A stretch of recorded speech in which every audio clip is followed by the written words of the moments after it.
الذين لا يرجون لقاءنا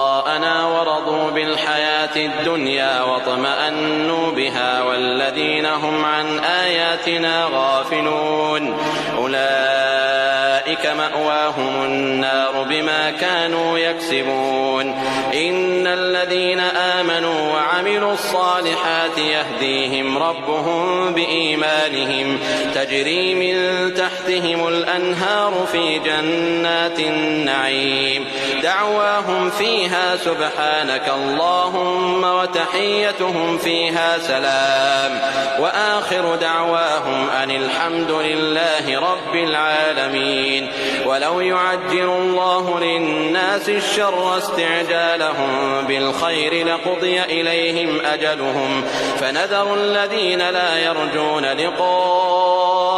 في طغيانهم يعمهون